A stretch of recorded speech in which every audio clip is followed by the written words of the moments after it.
Namo Phat. Good morning. Thank you for joining me for our daily practice check-in. Listen, listen, listen. This beautiful sound calls us back to our true home.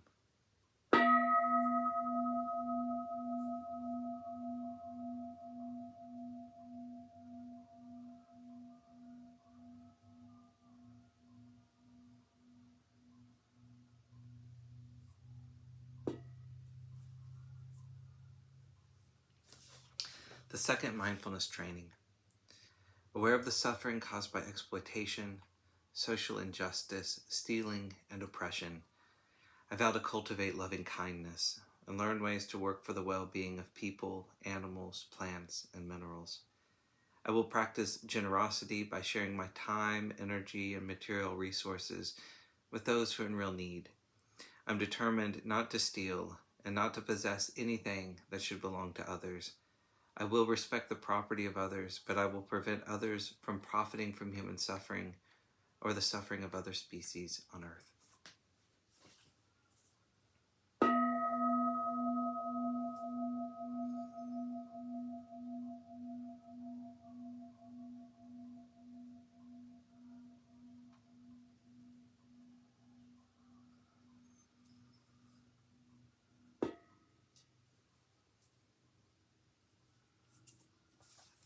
For our Dharma lesson today, we're beginning a section on An Invitation to Explore by Ajahn Sundara from her book, Paccuppanna, The Present Moment.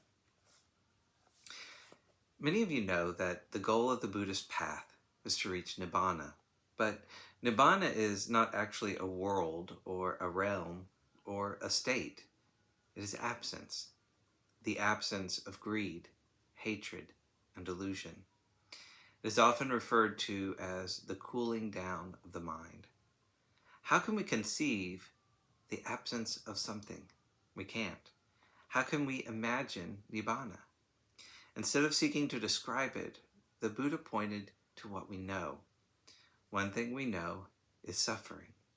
It's not difficult for a human being to realize how difficult life is.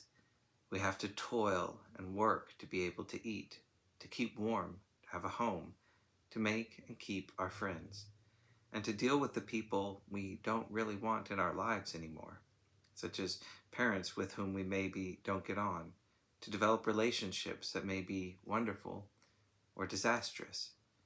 Dukkha is not very far away. It is in every corner of our life. The opposite of dukkha is sukha, which means happiness or ease.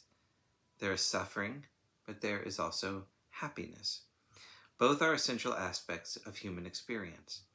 When there is sukha, the human heart wants more of it.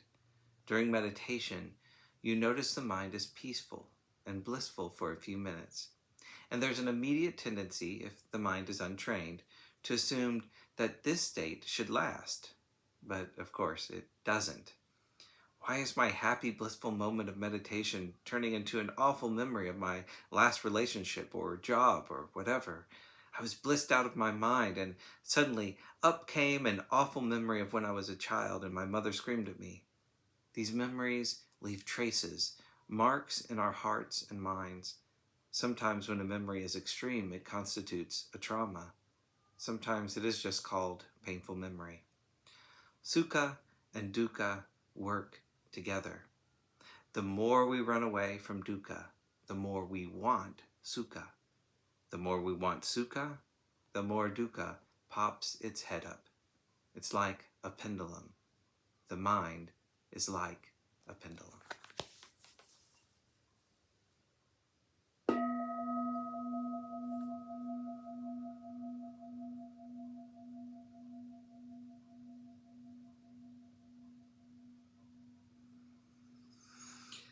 May all beings be well. May all beings be happy.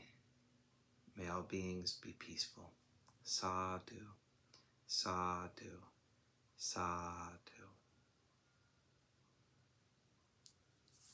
Thanks so much for joining me today.